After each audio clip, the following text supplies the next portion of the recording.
Hey everyone, so I'm Clayton with the DeFi Users Group, and we're here with Patrick from Outlet. He's going to tell us a bit about his project. I'm the head of DeFi with Masendo, and Tom Howard here is the Chief Strategy Officer.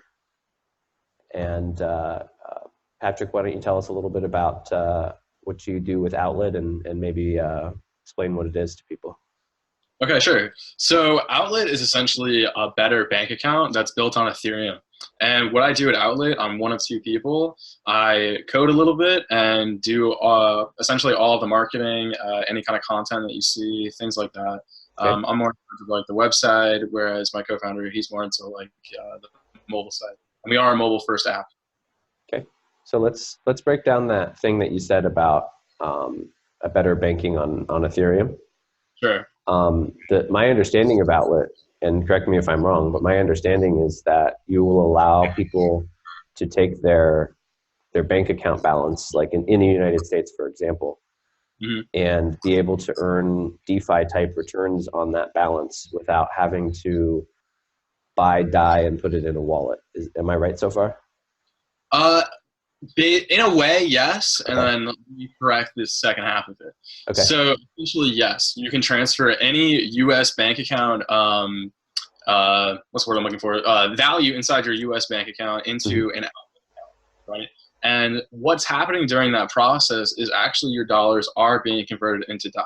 Okay. So these dollars here are DAI, right? And DAI is equivalent to a dollar. So in theory, we have created a better bank account by instantly lending these tokens out to these lending protocols. And essentially what we do is we guarantee the dollars behind the DAI. And from there, we have something that looks, feels, and acts just like a bank account that happens to be built right on top of Ethereum. Okay. So when somebody takes, so I might go into my bank account and initiate like an ACH transfer. Is that how that would work? A little bit different than an ACH. So we're using through different APIs to essentially just hook it up. Like it's just like a regular send. You can think of it as ACH, but essentially it's just a typical send, just kind of like you're sending money from one account to the next. So there's nothing special you have to do. So let's walk through that user experience a bit, and before we actually get into that, who is your target user? Is this for crypto people, or like who's it for? So our target user, we think our power users are actually not going to be crypto people, to be honest with you. We think our power users are going to be people who just have enormous amount of money sitting in their bank account, not getting a return on it, right? Like we're not saying to our customers that we're the best way to get a return on your money, right? Other people have different ideas of what an investment is meant for them, right? Like the biggest investment tool, or the most popular one in America, I would say, is definitely a Vanguard fund or something around those lines, some kind of ETF. Sure.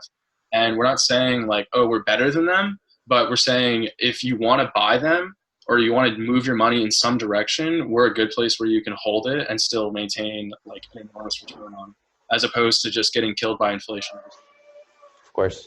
So this is for people who have some significant amount of money in their savings account. They're earning like less than 1% interest on it.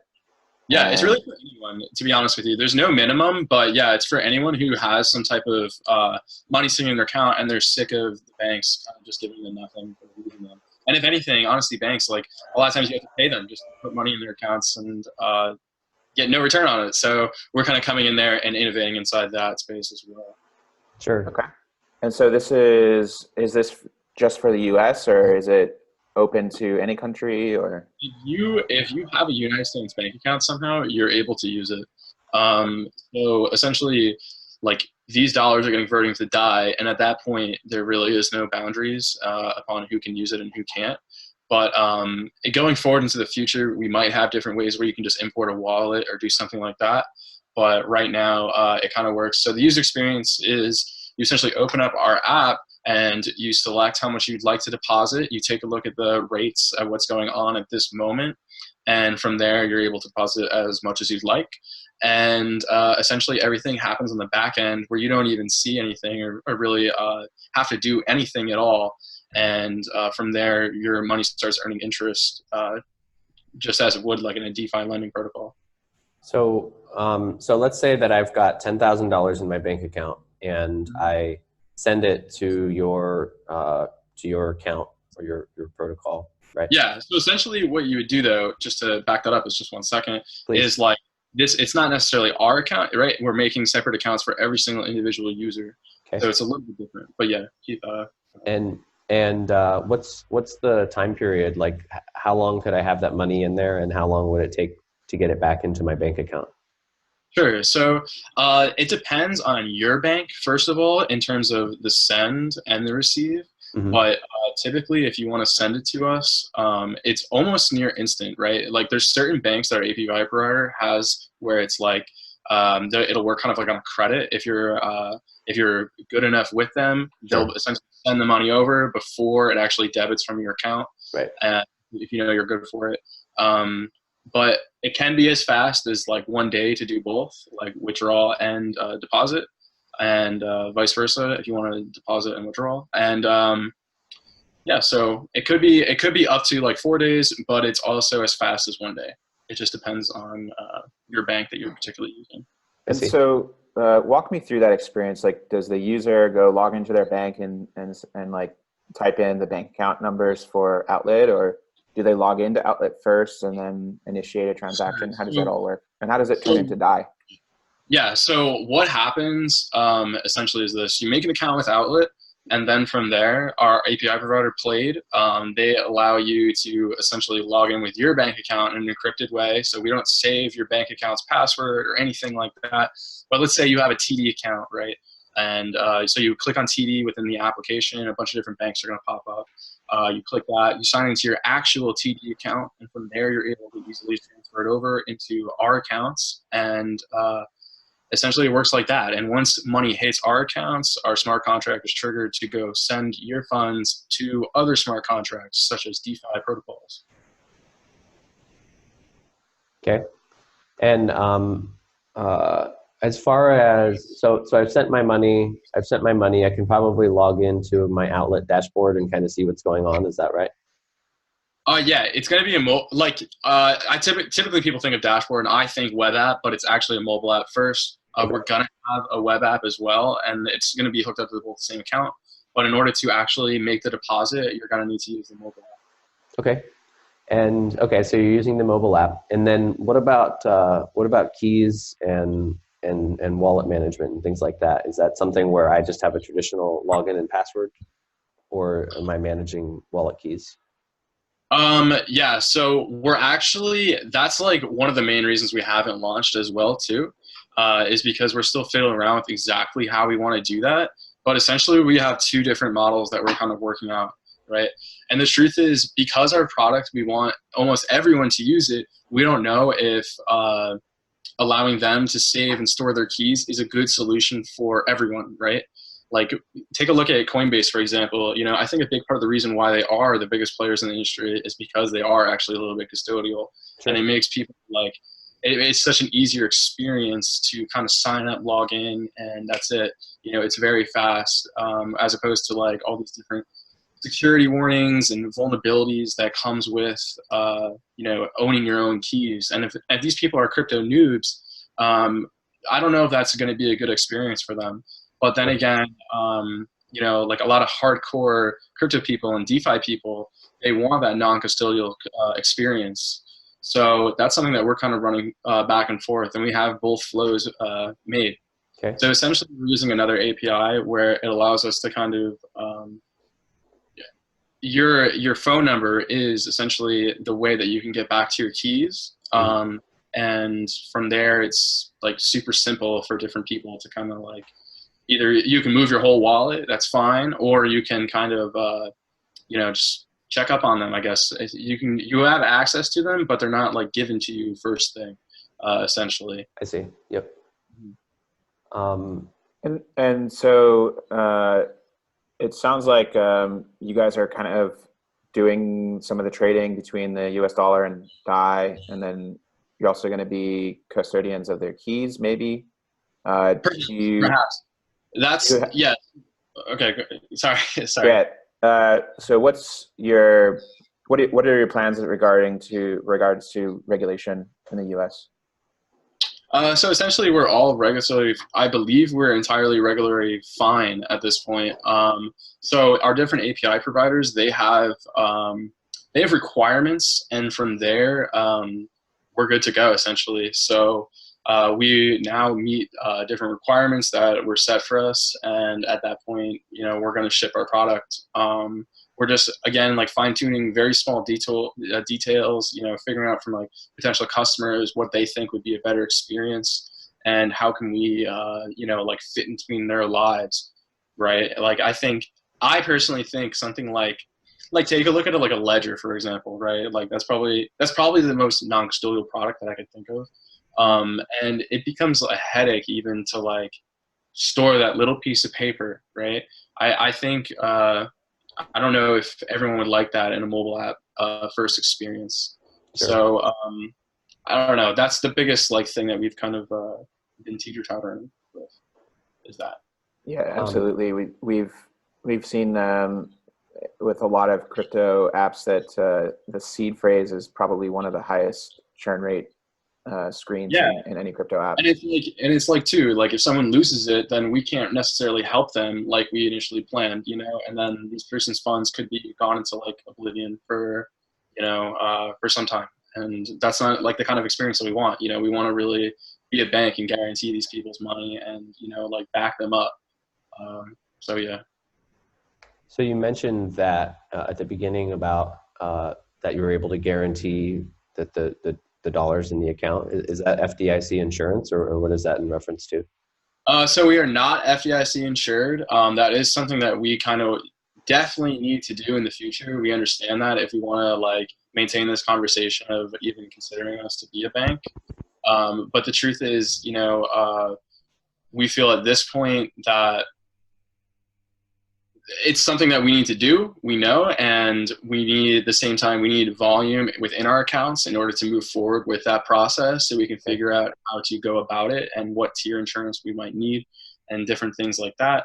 But yeah, that's like, there's a few things that are going to happen post MVP with our product that, and that will definitely be one of them. Okay. And now I'm curious about what would you describe as the major difference between opening a Coinbase account, buying DAI, sending that to MetaMask, and then loading that onto Compound, for example? How would you compare that process to Outlet's process? Sure. So we do all of that actually for less and two very quickly. So essentially, you're able to do it within like 2 different logins. So you make an account with us, and all you need to do is log in with your bank account, and then set your amount, and that's it. Mm-hmm. And you don't have to worry about anything, right?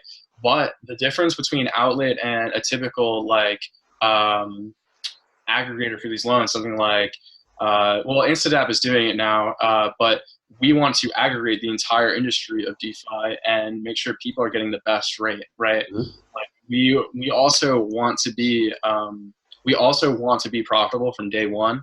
And we think that by managing this entire process and introducing new people into the field and giving them this better bank account they have never had experiences and even like heard of something as ridiculous as like a 16% interest rate bank account, we think that, taking 10% of the interest earned is like a fair compensation. I see. And so the returns that your users will get would be variable in the same way that Compound's rates are variable. Yeah, absolutely. Absolutely. So right now our site actually says up to 10%. And that was something we were kind of playing with too, where it's like people weren't believing us. Like we would go to different finance events and different, like industry events and talk to people and get out there and really, really speak to people face to face. And a lot of people were thinking instantly we were scam because they've never heard of DeFi or Ethereum or anything like that, or thought that this is even a possibility. So we figured that capping it in some sort of way would more so attract these kind of people. And even though the interest rate, like right now, I think the supply rate on Compound is like 16 point something, or at one point was even like 2 days ago. But yeah, I mean, like something like that is really unheard of in traditional finance. So. Sure. Yeah, it's pretty wild. Yeah, I think it actually got pretty close to 17. I don't know if it crossed over or not, but it is pretty wild. And it's funny that, yeah. It's funny you mentioned that because I tried to post kind of a lead in about DeFi explaining what it was. And I was like, yeah, I'm earning 16%. And like my post got flagged and removed from the Facebook group I was posting it into because people assumed it was a scam. Yeah, I think a lot of people especially on Facebook, I think that like a lot of people are instantly turned off by like just the word crypto, because there's all these people who are just like trying to scam people like continuously. Yeah. We have a Discord for our old product, Fora, with like 1,000 people in it or so, and like at least once a week we have one person coming in and private messaging every single person in the Discord saying like, hey, do you have 0.05 BTC? Like that's all I need to double it, dude. Like just these ridiculous things. Of course, yeah. So it's difficult when you're promising these kinds of rewards. And I see your point. It's almost better to underpromise and then surprise people rather than turn them off because it sounds too good to be true. Yeah, exactly. We were having a lot of flake in person. Yeah, yeah. So let's dig in a bit into your journey, how you got here. You mentioned an old product that you were working on. When I first met you, you guys had basically just come up with the idea for Outlet at a hackathon, and it was like the very early stages of it. So it's been really awesome to see. And I think that was actually 2 or 3 months ago. So you guys have come like a pretty long way in a short period of time. Yeah, I don't even think it was a full 3 months. I don't think so. Yeah, I know. It's been quick, man. So essentially the journey, I guess I can sum it up like this. So I had this one website where I would essentially buy things for crypto. So that was the idea of the site. So it was like, hey, if you have an old iPhone, like, dude, just sell it to me and I'll give you Bitcoin. And that quickly, like, that kind of had some product market fit.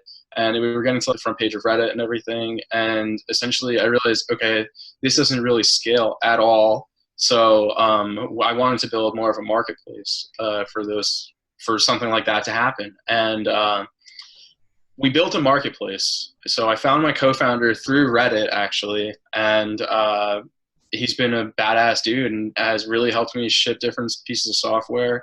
And essentially, we got into the Y Combinator hackathon in San Fran, right when we were thinking about Fora and what's the future of Fora. So Fora, truthfully, no one wants to buy stuff with their Bitcoin. Like, no one wants to buy stuff with ETH. Like, I can't blame them, I'm not over here spending ETH on a used PlayStation or something like that. Like, it's just not really a thing, and it's not a burning need within a market. So Fora, after doing Fora for about like 10 months or something like that, we quickly realized, even though we were getting users like every single day, it wasn't anywhere close to making real money and building a sustainable organization, which is what our goal was. So we were kind of like searching for new ideas, and we built this one thing. It was essentially a way to get a loan on your Bitcoin for USD. And at the time, we thought it was really revolutionary because we were going to use Chainlink and you're going to get straight up Bitcoin. Even now, like you see some of the lending protocols are now providing like wrapped BTC on the ETH blockchain. Mm-hmm. And we were thinking about like just forgetting all that and just giving straight up Bitcoin, using all this new tech and doing all these cool things. And we got it pretty much built out, and we quickly realized like, okay, now how do we issue these loans? Like, there's an issue here that we have with issuing the loans because we don't have any money. So our first idea was to tie into different liquidity providers and essentially like say, hey, we have this opportunity where you can earn this amount of interest, just let us borrow some crypto and to fulfill these loans. And we thought to ourselves, that's not a good consumer facing product in comparison to like what Outlet could be, right? Like if we can kind of build up one side and grow the entire market cap of DeFi, that would be a bigger opportunity as opposed to just allowing people to kind of get loans on their Bitcoin, right? Like we wanted to be the DeFi aggregator. We wanted to be like DeFi for everyone and kind of open up the gates to the whole world, honestly, and build a super simple product for people. And that's kind of where we're at now. So, yeah. So I had a question for you that David Craig had asked me. He's a big DeFi community organizer. He asked me about taxes. Basically, like my understanding in the US is if you buy crypto, that's considered a taxable event, and then you're also earning the interest. And then if you sell the crypto, that's another taxable event, et cetera. So I'm kind of curious if an American uses Outlet, how does that look from the tax perspective? Sure. So it is essentially your funds do get transferred into crypto, and it would follow traditional crypto US tax laws. But at the same time, like, we're trying to get people involved in our application where they're sending it, spending it, doing things where like they would do with almost everyday regular bank accounts, right? And you almost never, I mean, I would like to think you almost never go broke and spend everything in your bank account, right? So we want to kind of make sure like these withdrawals back to another bank account rarely happen, and that's kind of what fine tuning of Outlet is going to kind of look like, is to figure out how we can kind of like keep in-app spending, keep in-app different things, and you know, that could be introducing many different APIs, many different things where like you can even use it with all kinds of stuff, man, like Apple Pay, anything. Sure. I'm really excited for that. Yeah, absolutely. I mean, that's certainly something that we're looking at with kind of, sorry to cut you off, further into that question. We do want to integrate with some existing crypto tax software at some point to kind of make it really, really easy for our customers to kind of like press a button, there you go, you know, you're taxed up, and that's fine. And that way you can just file. But yeah, we're going to have like different guides on how to do it in the interim. Sure. And actually, relative to other crypto activities, that would be a pretty straightforward process because it's a limited number of transactions, and then the interest is going to be pretty obvious. It's not like going onto Binance and then going onto KuCoin and trading a bunch of ERC20s, which have different USD values. So it's actually like one account. So we think it's going to be even a simpler way than like traditional traders in crypto would have to face. Sure. Yeah. Yeah, I'm really excited for the potential for your product to basically bring dollars into crypto that are on the sidelines. You know, the people that are sort of curious but aren't willing to put in the time and learn all the ins and outs. Or people who are just looking to like get a better return on their bank accounts. For sure. That's going to be the main users. Yeah, and then it opens the door, like you said, for people that suddenly now they have the DAI and they have access to an entire ecosystem that they didn't before. So it's a good gateway drug into the whole system. Exactly, and it honestly makes sense to almost not withdraw your funds all the time back to bank account because, like you said, it is a taxable transaction at that point, right? So if you can figure out different ways to kind of like use these assets, it's going to create a better product for not even just Outlet, but like all of DeFi. So sure.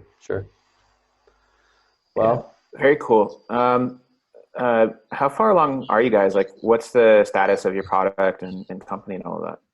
We're going to launch in probably like 5 to 6 days, honestly, is like where we're kind of gearing up. So that's going to be V1. That's going to be our MVP. So we're super excited. And yeah, so you'll be able to check it out. We'll definitely, we're trying to give out different promotions for people who sign up, you know, like first week of launch or like before we launch. And we do want to have, the idea of like a pro account, right? So we face fees actually to do business, and our fees are kind of expensive actually to transform like dollars to DAI and vice versa. So essentially, if you have an unpaid account, you're going to face a 2% withdrawal fee. And if you sign up for a pro account, which is going to be $10 a month, you will not have that with 2% withdrawal fee. I see. So straightforward, yeah. Yeah, it's pretty straightforward. You know, we still think it's well worth it considering traditional bank accounts only have like, they have like, I think the industry average, actually, this is a fact, is 0.09% interest in the US. Yeah, it's so it's not even 10%. So, you know, and you have to pay like $10 a month for that sometimes. So, sure. You know, we're up there playing with them. Yeah, so that's kind of our pricing and where we're at with launch. Like I said, it's just fine-tuning very like minute flows and kind of getting on the same page with our API providers at this point. Nice. So I just wanted to point out it's July 27th right now, so 5 or 6 days would put us just at the beginning of August, somewhere in that range. Yeah, somewhere in that range is exactly when we're going to launch.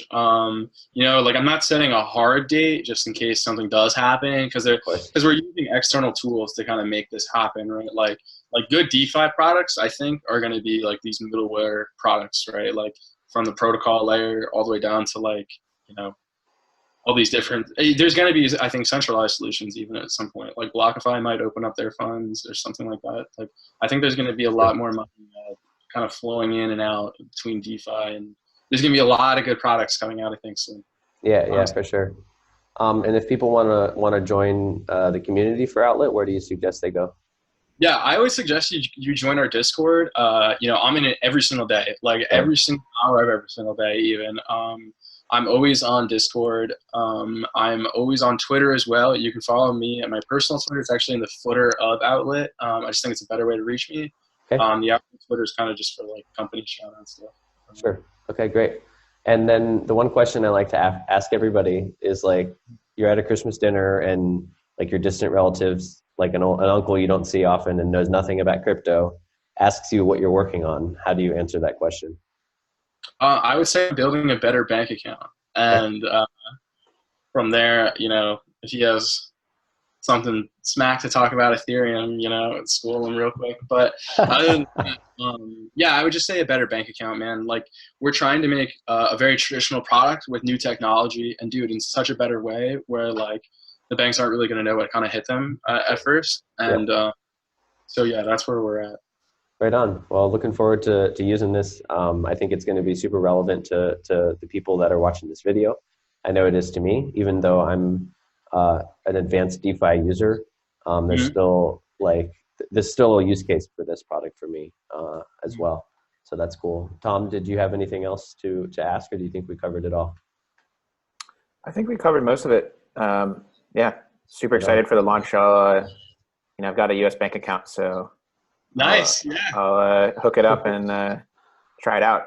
Can't wait. Yeah, same. Yeah. So right on. Awesome work. Thanks for taking the time to chat with us, and we look forward to the rollout. Yeah, man.